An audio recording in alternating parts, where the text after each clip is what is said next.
Well, Charlie, how's things today?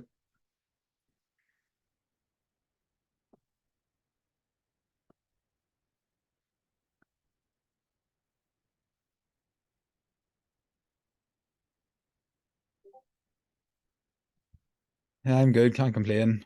I had the DPD man call this morning at the most inopportune time, and I missed an absolute sitter in AU. But apart from that, can't really complain.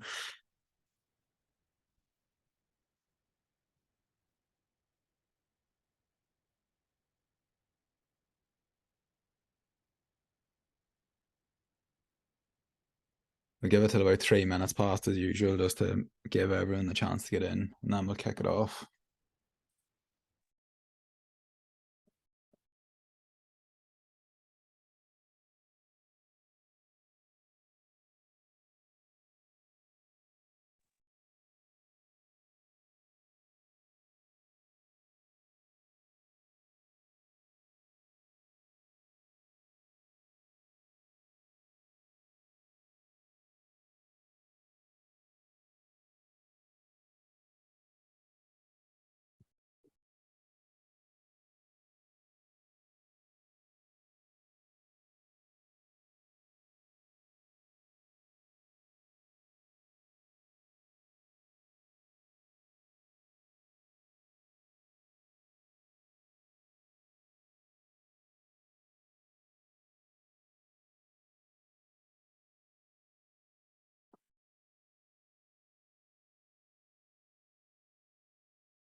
You're always here on it, Charlie.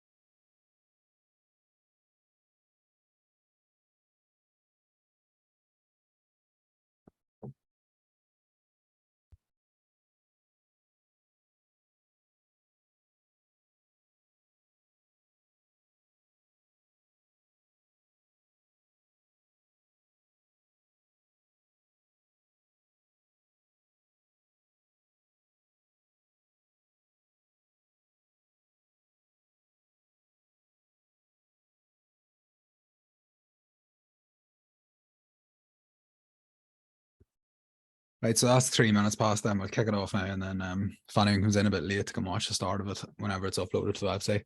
So basically, this is the next installment in sort of the mindset series.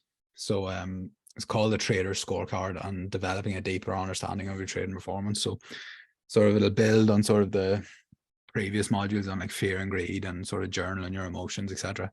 And then hopefully add like another little exercise for you to do, just that will help you hopefully gain a better understanding of your overall trading performance and why sometimes it may be good, sometimes it might be bad, sometimes it might be better than others. That's sort of the, like with all the mindset stuff, like the ultimate goal is just building awareness so that you sort of gain a deeper understanding of what sort of what makes you tick, you know, what helps you trade well, what negatively affects your trading, so that you can sort of mitigate, you know, add in more of what's good and get rid of what's bad. So the issue, like when we talk about trading mindset, the issue is is like obviously you have the obvious issues like, you know, fear, greed, etc. But like the issue is that like trading performance, it doesn't exist in a vacuum. Like it varies over time, it varies from day to day. So you have to factor that there, and you're thinking like, you know, I wish every day in the markets was the same and every day was perfect and, you know, everything fell into place, but that's rarely the case. So it's like conditions are rarely perfect, and like because of this, like rating our performance is not as simple as saying, oh, it's good or bad. You know, there's varying degrees of good and varying degrees of bad. You know, sometimes you might perform badly and might have been sort of out of your control slightly. And then other times you might perform good and you might have maybe almost been lucky with that. But trading performance that exists on a continuum, and it's influenced by a range of factors, both internal and external. Some of these factors are within our circle of influence, and others are outside our circle of influence. Basically, some we can control, others we can't control. So understanding these factors and implementing processes and rules around them can help stack the odds in our favor as much as possible. You know, as we always say, trading's a game of probability. So we have an edge in the market, and we just try and make as much out of that edge as the market will allow us. And similarly, there's things we can do outside of trading, you know, outside of executing positions, executing our strategy, that can also help stack the odds in our favor, which hopefully the trader scorecard will help you do.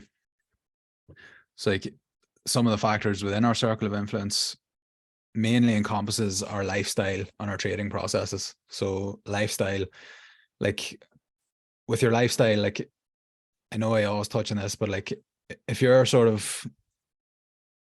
not a disciplined person outside of trading, you're not just going to turn up to the charts for a London session and all of a sudden be super disciplined in your trading. It's like discipline is very important to like build the little disciplines, like one on top of the other, and just the compound effect, like compound interest in finance. We all know the power of it, but you know, it applies to other areas as well. And it's like, I always think of like disciplines, like, you know, like prepping food, things you got there. It's like those little things, training, it's like they all compound, and it's like, they all in isolation, they're nothing special, but whenever you sort of keep doing them and one after the other and keep doing it, like it really does add up over time. So like your lifestyle factors, sleep. I mean, obviously some people, you know, if you have kids or whatever, you can't really, your sleep was going to be negatively affected in that case. Like, but like most people, you can make the effort to go to bed at the same time every night, get up at the same time every day, you know, wear blue blocking glasses in the evening so that you get off to sleep quicker. Just general sleep hygiene, things you got there. And you know, if you're doing this, again, sleep, Tomas noticed this as well, that like if you have a good night's sleep, like you're automatically more in the zone, you're going to trade better. Diet, exercise, mental diet is one that I don't see mentioned too often, but it's essentially who you surround yourself with, what information you consume. Like if you're surrounded by people who love to complain, if you're watching CNN who are trying to make you believe that the world is going to end because Donald Trump is running for president in 2024 again, it's like all that negativity is just not conducive to peak performance in trading. You know, meditation is brilliant, highly recommend it. I like the Joe Dispenza ones, but it's another thing, if you do it in the morning pre-session, it's just something, you've already had that win, you know, you've already done something, you've committed to a process that you've put yourself in a place that you can win in the markets. So obviously there's the mental benefits of it as well, but just that, like having that win first thing in the morning whenever you choose to meditate, you know, reading, you know, consuming good information, you know, whether it's about mindset, finance, whatever you're into, but you know, sort of constantly feeding your brain that information. Like it's very important. You know, alcohol consumption, I know there's a lot of people in the group talking about wanting to quit drinking and all. It's like, I'm not a big drinker myself personally, sort of have a bit of a blowout once or twice a year, and that's pretty much it. I find that suits me, but having said that, and I'll touch on this later, the week afterwards is pretty much a write-off, which is something I have to sort of carefully try to mitigate going forward. And then recreation, you know, you have to let your hair down every once in a while, you know, whether that's going to the cinema, friends, going for a coffee with friends, doing whatever you want to do, going for a game of golf. You have to allow that as well. So it's just these are the things that we can sort of control, and you know, they can help us with our trading performance if you just sort of compound them on top of each other over time. So trading process is obviously just your general trading routine. You know, what do you do pre-session? I personally get up at 5 a.m, make a cup of coffee, sit down, read and meditate, and then get to my desk at about 6:15. That's just sort of fine works for me, and then I do the markups for the community. But again, this is personal to you. Like, what do you do? The most important thing is to identify what you do, what works for you, and just be consistent with it. You know, forecasting pre-session, journal and post-session. Do you do back testing? And then another one is, what do you actually do during session? Like, it's rarely advisable to sit staring at the screen for 3 hours. You know, it's like, do you set your alerts and then do you read? Do you maybe listen to some mindset content? You know, listen to music? You know, it's whatever you do, but ultimately it's about you. What do you need to do to be in peak performance during the session? So that's sort of what's within our control. Like, you know, things that pretty much, they take no talent, they just take discipline. And say discipline sort of compounds, and while a lot of these are not directly related to trading, they can greatly impact trading performance over time. So then factors outside our circle of influence, obviously market conditions. It's like we can't control the market conditions. Obviously it'd be great if the market conditions were good all the time, but that's rarely the case. And they've been pretty tricky for the last few months. I think everyone's found that. But the way I look at it is that it's going to weed out the sort of weak-minded traders, that they're going to sort of move on to the next shiny ball. I think SMC has been the shiny ball of the last couple of years, and I think it attracted an awful lot of people, a lot of get-rich-quick merchants into the sort of SMC space, and I think a lot of them will sort of give up and move on to the next shiny ball because of the market conditions. So personally, I view difficult periods in the market as a good thing. Plus, if you learn how to bank in the difficult conditions, like just think how easy it's going to be whenever the market conditions are good again. It's just going to seem, if you can eke out 5% a month when things are difficult, then when things are good again, you're going to be absolutely laughing. Obviously, family issues, families are great, but we all know they can cause problems as well. So it's not really outside of our circle of influence unless you want to completely cut your family off, which again in some cases may be warranted, but for most people it wouldn't be recommended. You know, illness, maybe you get sick, maybe you get COVID or whatever. Economic events, again, completely outside of our control. As much as I wish I could have picked up the phone to Vladimir Putin in February and told him to leave off because he was messing up the price action in the EU. Unfortunately, can't do that. And then natural disasters, obviously, thankfully, not too much of an issue in the modern world. But yeah, and it's something that's completely outside of our control and can mess things up in terms of the financial markets. So that's just some of the factors that are inside and outside our circle of influence.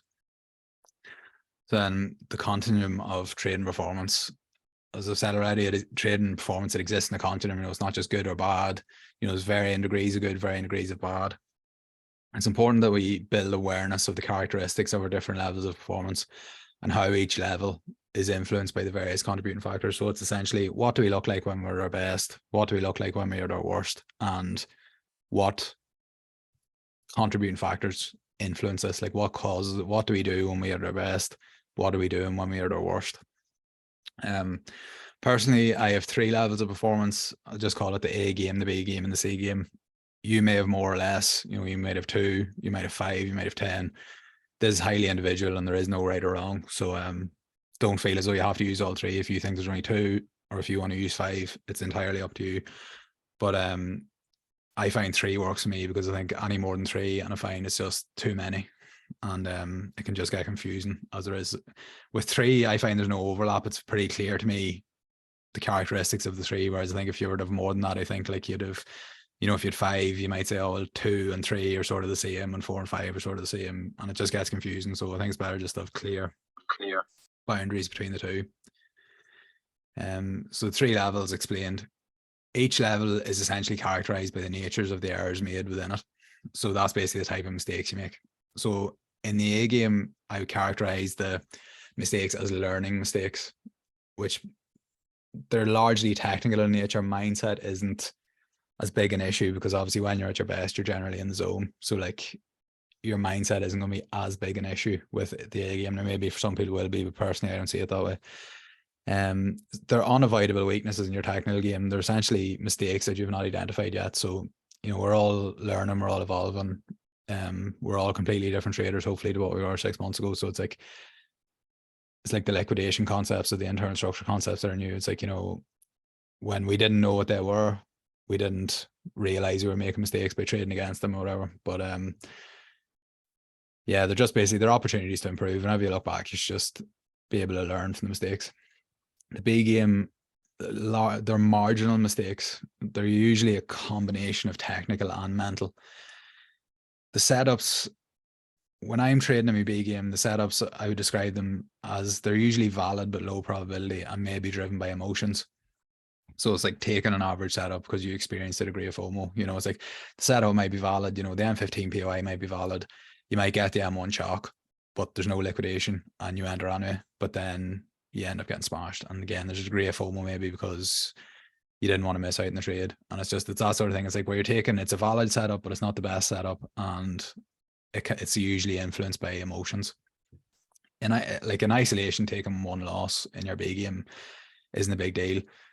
But the issue is that they can easily compound. particularly if you've issues with your mental game. So, you know, if you make one mistake, take one marginal trade, lose, then, you know, do you start chasing the market to get that back? You know, do you then develop a degree of fear where you're scared to execute the next position because you took the loss? So that's where the big game, while one trade is never in isolation, is never a big deal, but it's the sort of thing, if you let it snowball, then it can be the start of sort of the negative spiral if you don't recognize that you're basically trading your big game, figure out why you're trading your big game, and know what to do to get back to the A game as quickly as possible.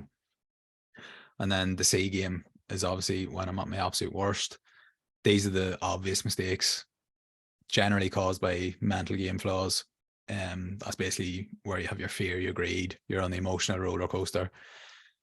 You're losing awareness of the technical skill. It's like the technicals have sort of gone out of the window. You're just like completely zoomed in the M1. You're forcing trades left, right, and center. And it's like an outer body experience basically when you look back at it and you're journaling the trades. It makes absolutely no sense on any sort of level what you're doing. But that's sort of my C game. Thankfully I don't experience this too much anymore. But again, it's there and it's something you also have to be aware of, because the C game is when you're going to do the real damage. That's when you're going to end up down, you know, in a decent bit of drawdown, like 4, 5, 6%, whatever it is. And sort of it's just you want to learn how to avoid it as much as possible, essentially. So the importance of the 3 levels, it's like your trading performance is ultimately dictated by your B and C game. It's like when you're in a good place mentally, trading's going well, and the markets are moving nicely, anyone can bank good profits. You know, anyone can hit 20, 30% a month, 30 or a month, whatever it is. You know, that's easy, but those times are few and far between.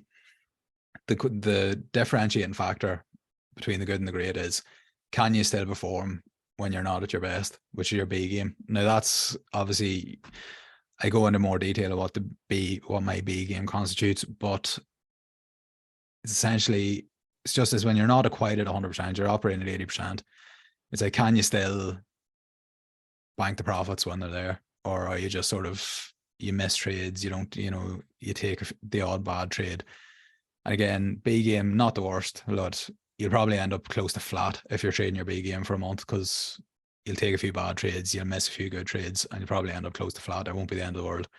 And then basically, can you avoid self-destructing when you're at your worst, which is your C game? Because that's when, like, if you're in a bad place mentally for a week or 2 weeks and you don't recognize that and you keep trying to trade, the chances are you're going to be destroyed. That's whenever you're going to end up in big drawdown.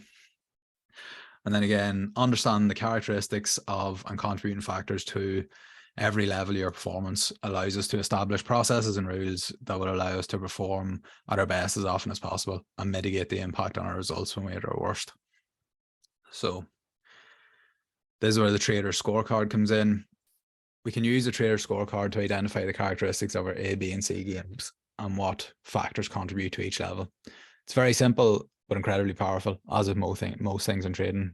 Simplicity is massively underrated in trading. I think the more simple you have everything, the better off you'll be.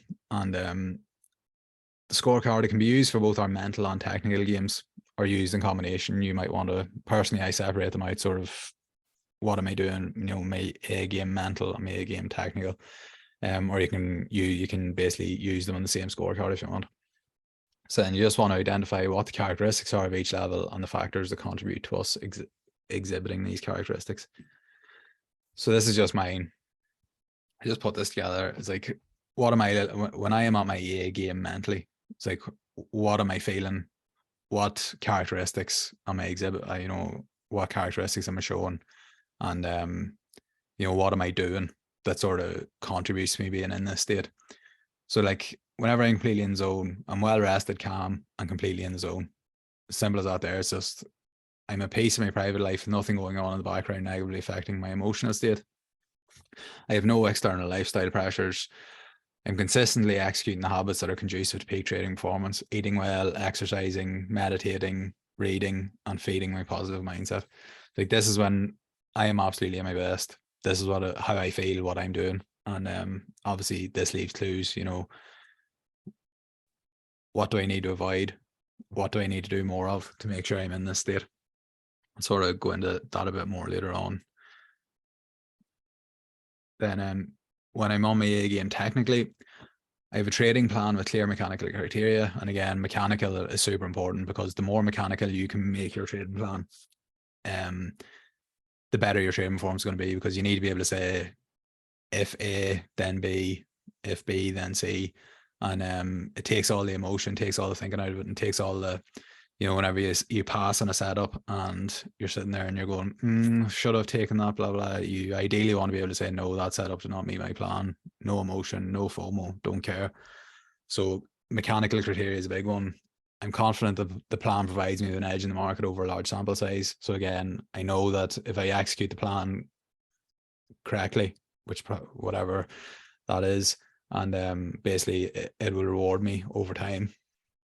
I have tested the plan. I know that I can execute it in the live market.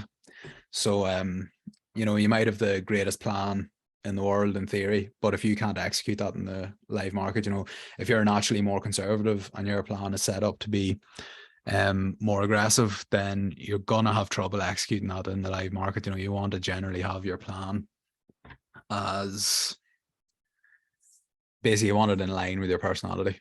I experience an overwhelming sense of clarity and feel that I am one with the market. Again, no negative emotions, just I identify the areas I want to trade from. If the setup presents, I execute, and it's as simple as that. Zero hesitation, zero FOMO. I know exactly when I should be executing and when I should be sitting on my hands, which manifests a calmness in my trading. Again, that comes down to your mechanical criteria as well, sort of exactly understanding. So that's my A game. Like, that's sort of when I'm at my best. What do I need? Well, I obviously need the clear mechanical plans, the big component of it. And yeah, that's just the technical A game. So B game, mental. And B game's it's an interesting one, because it's not necessarily bad, but it's just I basically describe it as basically operating at 80% capacity. It's like you're there and you think you're at the screens, you're doing your pre-market analysis, but you're not quite 100% there. You're not 100% focused. So I describe it basically as operating at 80% capacity. What I notice when I'm with my B game, the biggest thing I notice is that I'm more likely to execute a marginal trade or miss a good setup because I'm not completely focused on the markets. That's sort of how it manifests for me. It's like I'll be sitting at the screen and then I'll not really be interested in the setup, because basically I don't really like the M15 price action, but I'll be sitting at the screen and I'll see the M1 entry model set up, and then I'll basically I'll end up executing the entry model just because the entry model's there, just purely because I wasn't focused and I got zoomed in the M1 and basically lost perspective was in the M15. And again, that's just purely comes down to me not being 100% focused. And then similarly, I'm sitting at the screen and then a good setup appears and I'm just oblivious to it. So you get caught both ways. You miss the good trade and you take the loss.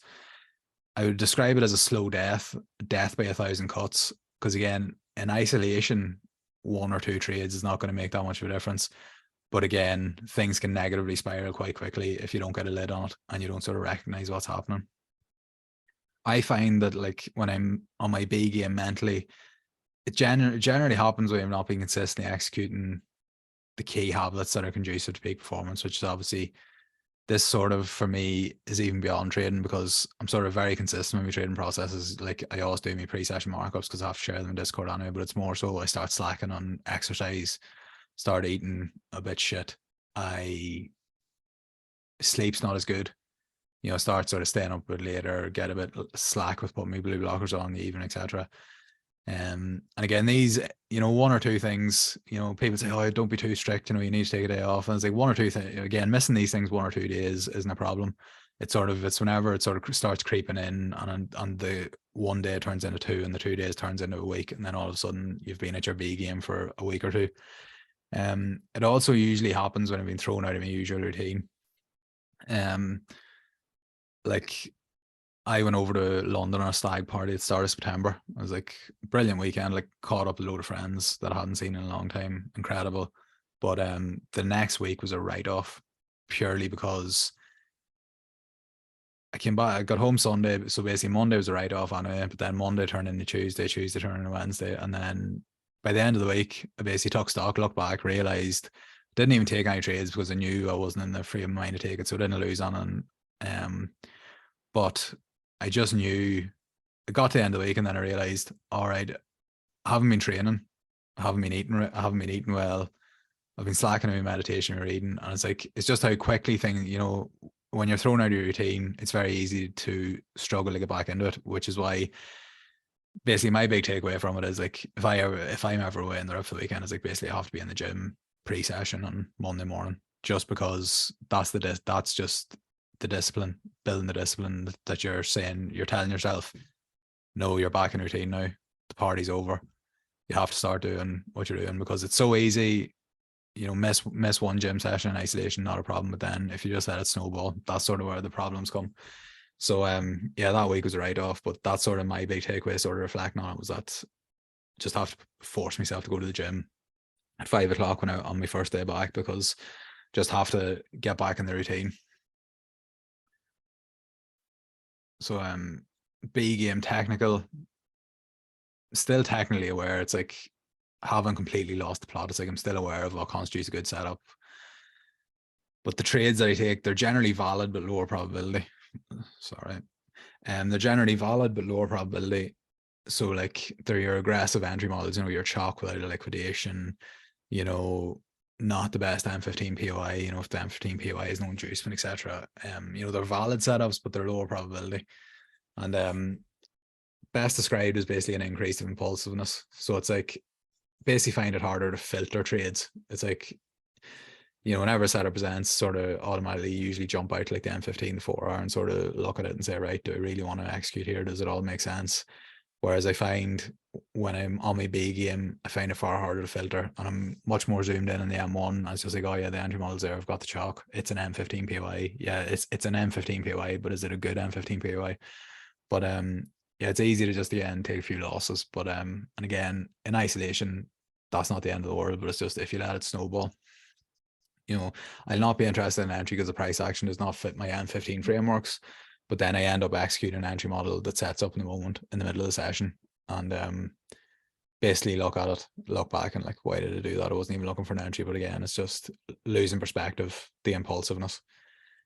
Again, it can all escalate.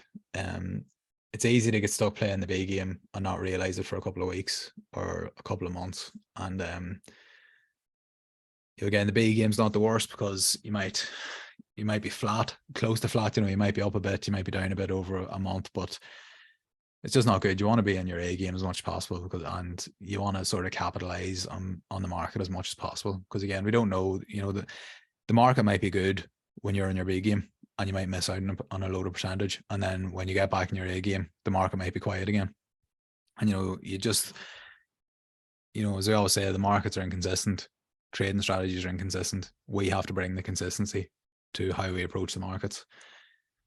And then C game, mentally, this is like sort of when you're at your absolute worst. My advice is, like, if you're on your C game, is basically don't trade, or just resolve to only take the highest probability setups. Literally set your alerts on the extreme M15 POIs, and only take the picture perfect entry models, the ones that take every criteria, because that's going to save you. If you're not that strict when you're in your C game, you're just going to get murdered, because you're going to see positions everywhere. So generally, my C game mental, I'm not in a good headspace. It's as simple as that there. It's like I'm having a mental wobble. I'm consumed by negative emotions because of events in my personal life that are largely outside of my control. So, stuff going on with family, just stress, just stuff happens as all stuff that we can't control. You just have to deal with it. I found that I have a tendency to turn to the markets at times like this, both as a distraction and as a means to make myself feel better by banking some profit. It's like if you've stuff going on in your personal life and you're feeling like shit, it's nice to sort of sit down at the computer and say, oh, I'm going to make some nice money here. That'll make me feel a lot better. But unfortunately, it doesn't work that way. If you try and force your will upon the markets, it's going to end in tears more often than not.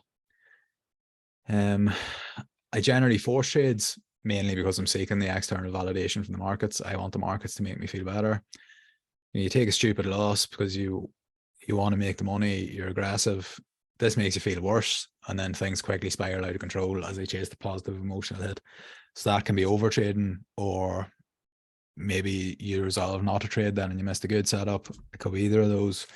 It's easy to lose all sense of reality when I'm like this, and then when I review the day, my actions make no logical sense. It's like you just look back, it's like setups are crap,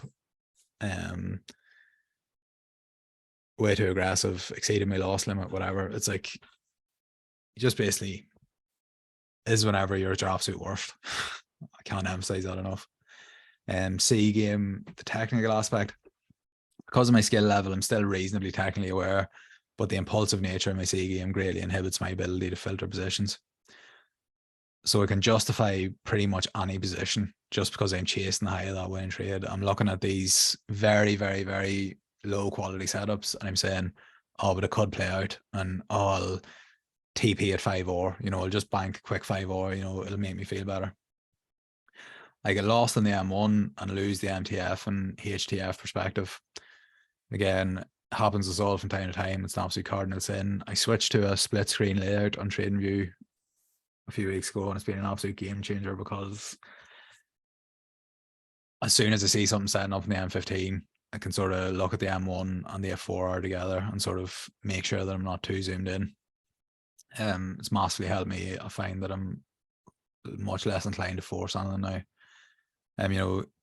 You have the mechanical criteria in your plan, but you skip some of them. You justify the trades because an individual component is present. So say you get a nice chalk and V shape, but there's no liquidation, no flip.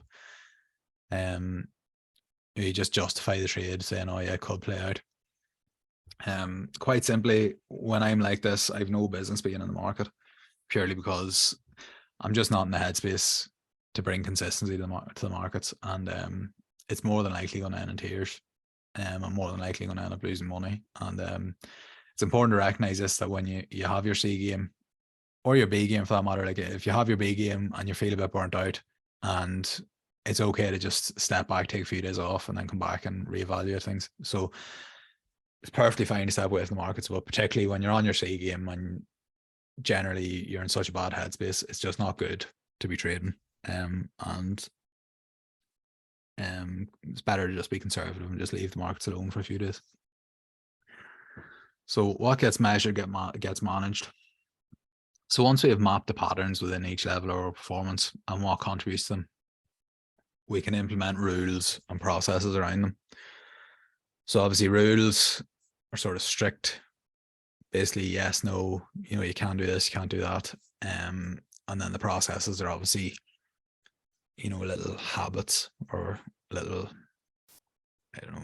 processes that we have to execute sort of around our trading to make sure that we're playing our A game as much as possible. So for example, one of my things with my A game was I'm well rested. So obviously, as I said, sleep is massive. So have a strict sleep routine with clear processes that you follow in the evening around sleep hygiene. As I've said before, track my sleep with an Oura ring. So that keeps me honest, because you're getting the feedback the next day. So it's like if you're starting to slack in your sleep hygiene, you're going to see it in your sleep score the next morning. I would recommend that if you like your gadgets and you're sort of that way inclined. And then say I wear blue blockers to sort of put them on generally around sort of sundown, just to block the blue light from screens or whatever. I find it helps me get off to sleep far easier. Going to bed at the same time consistently and getting up at the same time consistently. Obviously, I think consistency is king with sleep as well, as it is with most things. So yeah, that's something that, sleep contributes massively to me being in my A game. So then sort of I have my routines, my processes around that to sort of make sure that more often than not, I'm playing my A game, I'm well rested, and I'm able to play my A game. And then obviously, if I'm not doing that, then it's something that I can quickly, if I'm slacking on my sleep, then, and I notice my results sort of suffer, then it's an obvious fix. Again, I've noticed my B game kicks in when I'm not disciplined in completing the tasks that contribute to me performing at my A game. So again, this is like your diet, your exercise, sleep as well, I suppose. can relate it directly to trading as well. You know, if maybe back testing you find helps you perform at your best. So yeah, these things, you know, the non-trading processes are every bit as important as the trading process. It's sort of get me performing at my A game. So the solution there is that you make meditation, healthy eating, training, whatever else it is, reading, basically non-negotiable part of your trading process. There's apps you can get that they're like habit trackers that you can literally say, you can like have all your habits in it and you can tick them off as you do them. So like, you know, maybe you have your meditation, your trading, probably your whatever, reading, whatever it might be, and then you tick them off every day. And again, maybe you aim for 80% consistency, maybe over the course of the month. And then, you know, you might notice, say you've had a bit of a bad period of performance, you might look at the habit tracker app and you might see that you're only executing your habits at 50% instead of 80%. And then that again reinforces the importance of doing these here as part of your trading process. So again, it's just something that you have to stick to. As much as sitting down at the charts every day, you know, you have to make sure that you're making time for the other things. If I feel myself slipping, it's easy to spot and the damage can be mitigated. I can get back to playing my A game as quickly as possible. And then again, the habit tracker app can be handy for that, sort of where you're ticking the boxes every day and you can see what sort of impact. You can compare it to your actual results, you know, how much percentage you banked, and sort of see if there's any clear correlations. So another thing, I slip out of my B game when I'm thrown out of my regular routine. So just recognizing the importance of forcing myself back into my routine. You know, if you're gonna, you know, we all get into trading for the freedom. You're not going to be you're not going to be actually, you know, you're not going to be super strict with your routine every day. You're going to have times you go away. There's going to be times where you just take the day off. But just if you take the day off or you go away for a weekend, like I did to London, just on the Monday, or even give yourself the Monday off if you want. And on the Tuesday, just say, right, that's that over. It's time to go back into the routine and force yourself. It's just pure discipline at this point. Just force yourself to eat right, do your training, whatever you need. So as I said, after I come back from London, my realization was I have to force myself to do a gym session when I really want to do it and start compounding the wins again. So as I say, whenever I'm back to it after a trip away or whatever, in the gym at 5 a.m. and just do that and then just eat right that day and just build from there. It's like this comes down to discipline. It's like it doesn't require any talent, but it just does require discipline. And yeah, it's something, look, discipline, whenever it's working for you, it compounds, but also when it's working against you, it can negatively compound. So then recognize from sort of mapping my patterns. My C game generally comes into play when I have external pressures that are largely outside of my control. So you put a strict rule, you can put a strict rule in your trading plan that I do not train or do not trade when I'm in such a bad headspace that basically you just don't allow yourself to trade because you're not in the place to do it. You're not in the correct frame of mind for it, and you're just preserving your capital rather than risking it when you're not at your best. As I said earlier, you could alternatively resolve to focus on only the A+ setups and ignoring everything else. That's basically where you do your forecasting for the session and you just set your alerts on the absolute high probability M15 zones. Go about your business. Because again, something I noticed when I'm in my C game is I have a tendency to stare at the screen. So just go away, do something else, take yourself out of the firing line. And if your alert goes off, then look at the high probability POIs. And then again, be strict with your sort of entry criteria as well. You know, don't just take the straight chocks. You know, you want to see absolutely everything there. As I said, I have a tendency to be glued to the screen when I'm playing my C game because obviously I'm desperate to get involved in a trade to make me feel better. So it makes sense that I'm going to be at the screen because I'm not going to execute a trade if I'm not at the screen. And then just set the high probability alerts and get away from it. So that's pretty much me going through sort of my ABC game for mental and technical. Sort of mapping the patterns, what contributes to sort of the characteristics that I exhibit at each level, and then sort of little processes and rules that I can implement to sort of make sure that I'm playing my A game as much as possible. So just to conclude, trading does not exist in a vacuum. You know, nothing's perfect. Every day in the markets is different. You know, no day in your life is the same. You have different stuff going on. So it's important to understand the different levels on the continuum of performance. Understanding the different levels of performance, their characteristics, and what contributes to them is critical to maintaining peak performance in trading.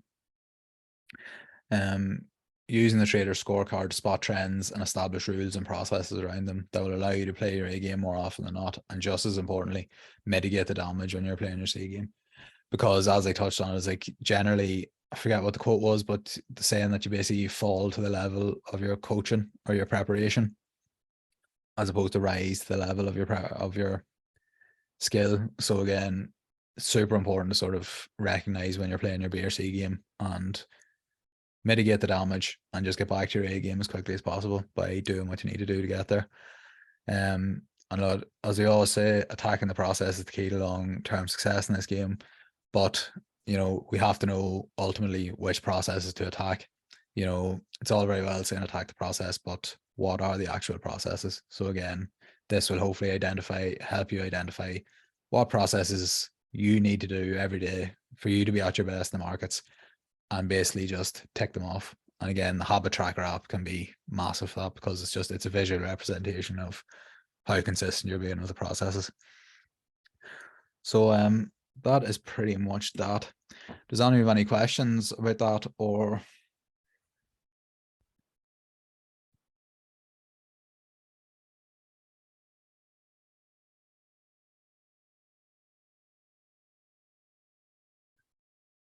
It's a ring it's a smart ring that essentially it tracks your sleep. It tracks like your rest and heart rate, your heart rate variability, all these different metrics, and basically it gives you like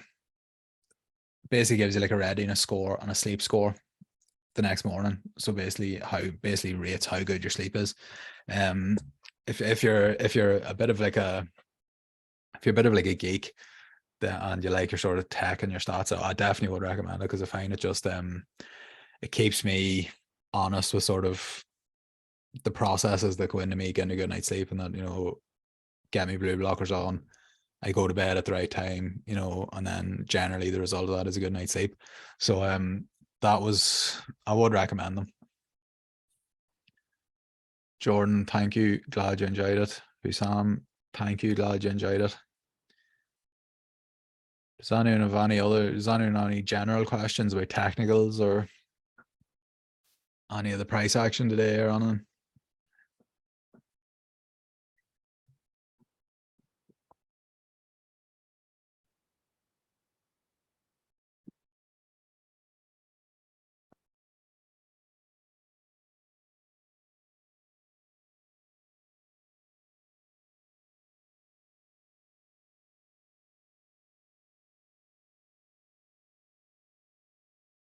Glad you enjoyed it, Charlie.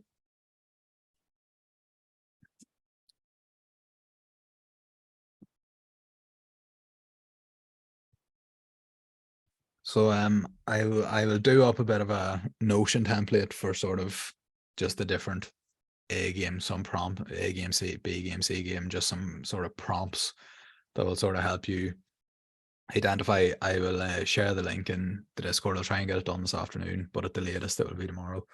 So it'll just help you hopefully establish it, hopefully help you raise your awareness around the different levels, because like I think that's the biggest thing that messes with people's heads with trading, is that generally it is so inconsistent. You know, the results are inconsistent. You know, you just have to bring your consistency to it. So it's like, it's the fact that it's not black and white, you know, it's not good or bad. It's like there are different levels. So hopefully this will help you sort of have a bit of an awakening towards this.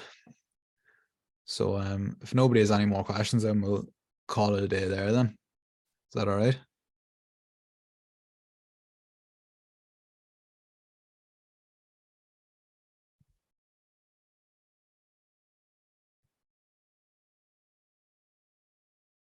All right, guys. Well, as I say, if you have any questions about it, on tag me in one of the channels in Discord, and I will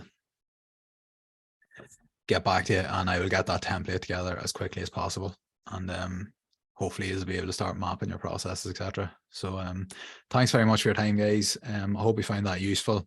Have a good day and a good end to the week. Bye.